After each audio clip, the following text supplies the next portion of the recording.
अस्सलाम वालेकुम फ्रेंड्स, कैसे आप सब लोग। उम्मीद करती हूँ खैरियत से होंगे। आज एक नई कहानी के साथ आई हूँ मैं, जिसका नाम है नीली आग वाली परी का रहस्य। बहुत समय पहले घने और रहस्यमयी जंगल के बीच एक छोटा सा गांव था, चांदपुर। इस गांव के लोग हमेशा एक अजीब डर में जीते थे, क्योंकि हर पूर्णिमा की रात जंगल से नीली आग की लपटें उठती दिखाई देती थी। गांव के बुजुर्ग कहते थे, ये कोई साधारण आग नहीं, यह नीली आग वाली परी का संकेत है। लेकिन किसी ने भी उस परी को कभी साफ साफ नहीं देखा था। गांव में आरब नाम का एक जिज्ञासु लड़का रहता था। उसे रहस्यों को सुलझाने का बहुत शौक था। एक रात उसने ठान लिया, आज मैं पता लगाकर ही रहूंगा कि ये नीली आग आखिर क्या है।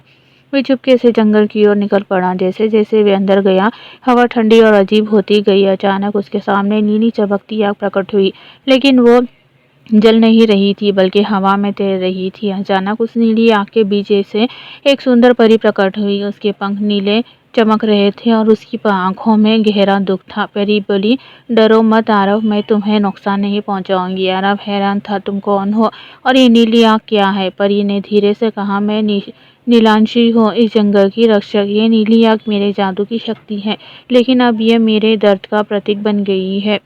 नीलांशी ने बताया कि कई साल पहले कुछ लालची लोगों ने जंगल को काटना शुरू कर दिया था। अपने घर और पेड़ों को बचाने के लिए उसने अपनी सारी शक्ति लगा दी, लेकिन उस जादू का असर उल्टा हो गया। उसकी खुशियों की ऊर्जा नीली आग में बदल गई।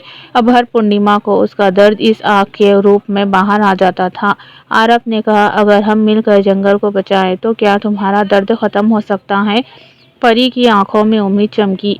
अगले दिन आरफ ने पूरे गांव को सच्चाई बताई। पहले तो किसी ने विश्वास नहीं किया, लेकिन अब जब उन्होंने अपनी आंखों से नीली परी को देखा तो सब समझ गए। गांव वालों ने मिलकर जंगल को काटना बंद कर दिया और नए पेड़ लगाए। कुछ ही महीनों में पूर्णिमा की रात आई, लेकिन इस बार जंगल से कोई डरावनी नीली आग नहीं निकली, बल्कि आसमान में नीली रोशनी के सुंदर तारे चमकने लगे। नीलांशी परी मुस्कुरा रही थी। अब उसकी शक्ति दर्द नहीं, बल्कि खुशी और जीवन बन चुकी थी। दोस्तों, प्रकृति की रक्षा करना ही असली जादू है। लालच हमेशा नुकसान लाता है, लेकिन मिलकर काम करने से हर समस्या हल हो सकती है।